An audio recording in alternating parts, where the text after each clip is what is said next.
ሰላም ውድ የቻናል ቤተሰቦች እንደምን አላችሁ? እንኳን ወደዚህ ቻናል በደህና መጣችሁ። ዛሬ እንግዲህ በዚህ ቪዲዮ ላይ ስለ ደም ግፊት ወደ እናንተ የማደርስ ይሆናል ማለት ነው። በተለይም እንግዲህ የደም ግፊት መጠናችሁ ሲጨምር የምታያቸው ዋና ምልክቶችን ወደ እናንተ የማደርስ ይሆናል ማለት ነው። እንግዲህ የደም ግፊት ወይም ደግሞ ሃይፐርቴንሽን አብዛኛውን ጊዜ በዝምታ የሚገድል በሽታ በመሆኑ ዝምተኛው ገዳይ ወይም ደግሞ ሳይለንት ኪለር ተብሎ ይጠራል ማለት ነው። ይሁን እንጂ እንግዲህ ግፊቱ በጣም በሚጨምርበት ጊዜ ሰውነታችን የተለያዩ ማስጠንቀቂያ ምልክቶችን ያያል ማለት ነው። እናም በዚህ ቪዲዮ ላይ እንግዲህ ደም ግፊታችሁ ሲጨምር የሚታዩ 13 ምልክቶችን በአጭሩ ወደ እናንተ የማደርስ ይሆናል ማለት ነው። ከዛ በፊት እንግዲህ ሁላችሁም ይህንን ቪዲዮ ላይክ በማድረግ ጀምሩ። እንዲሁም ለዚህ አስተማሪ ቻናል አዲስ ከሆናችሁ ሰብስክራይብ በማድረግ ቤተሰብ ሁኑ። አሁን እንግዲህ በቀጥታ ወደ ጉዳይ ሳልፍ የደም ግፊታችሁ መጨመሩን የሚያሳዩ ምልክቶች አንደኛውን የመጀመሪያው ተደጋጋሚ የራስ ምታት ነው።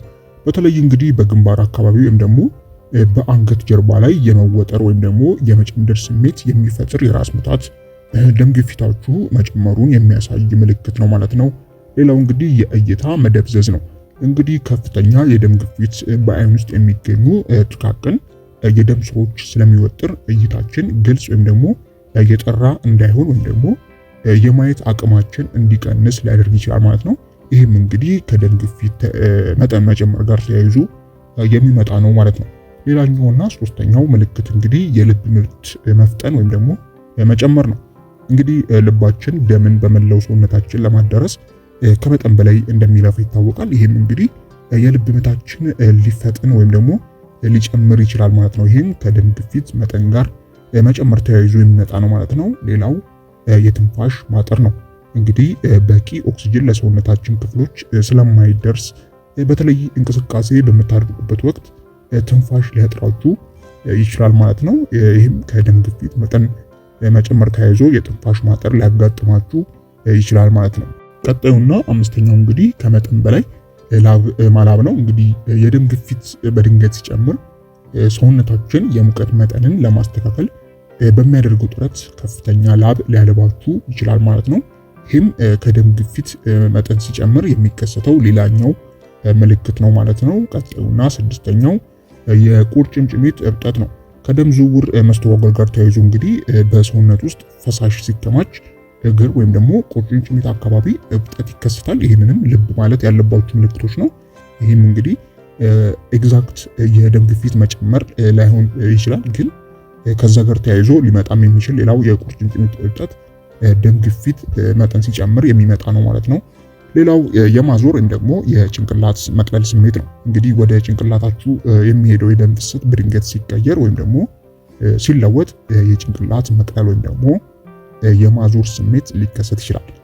ሌላው በጆሮ ውስጥ የሚሰማ የጩኸት ድምጽ ነው። እንግዲህ በጆሮአችሁ አካባቢ ያሉ የደም ስሮች በከፍተኛ ግፊት ሲወጠሩ በጆሮአችን ውስጥ የጩኸት ድምጽ ሊሰማን ይችላል ማለት ነው። ይሄም ሌላኛው ደም ግፊት መጠን መጨመሩን የሚያሳይ ምልክት ሊሆን ይችላል ማለት ነው። ሌላው ከፍተኛ የድካም ስሜት ነው። ማያቋርጥ የድካም ስሜት ልባችን ደም ወደ ተለያዩ የሰውነት ክፍሎች ለማዳረስ ዘውትር ስለሚለፋ ወይም ደግሞ ስለሚሰራ ያለምንም ምክንያት ሁል ጊዜ የድካም ስሜት ሊሰማችሁ ይችላል ማለት ነው። ሌላኛውና አስረኛው እንግዲህ የአፍንጫ መድማት ነው። ከፍተኛ ጫና ሲኖር በአፍንጫ ውስጥ ያሉ ደካማ የደም ስሮች ሊፈነዱ ወይም ደግሞ ሊበጠሱ ይችላሉ። ይህም እንግዲህ አንደኛው ወይም ሌላኛው የደም ግፊት መጠን መጨመሩን የሚያሳይ ምልክት ነው ማለት ነው።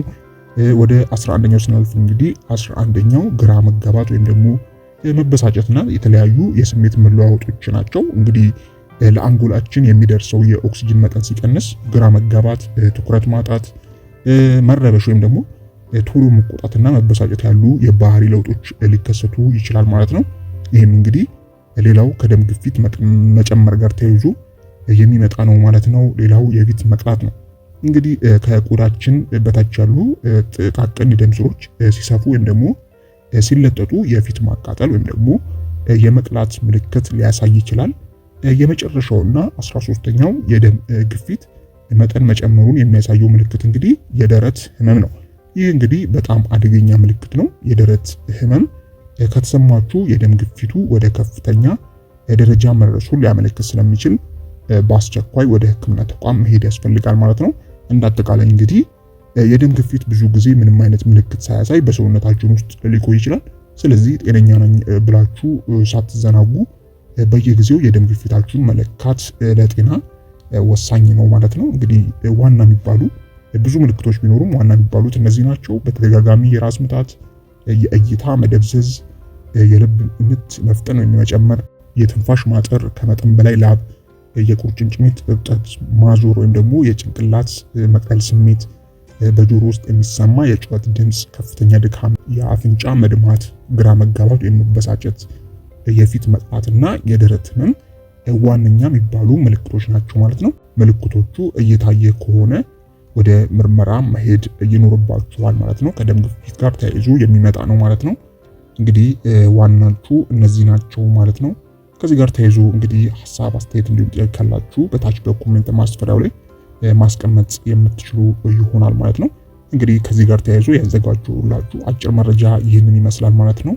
በቀጣይ እንግዲህ በሌሎች ቪዲዮዎች የምንገናኝ ይሆናል። እስከዛው በያላችሁበት ፈጣሪ ሰላሙን ያብዛላችሁ። ደህና ሁኑ። ቻው።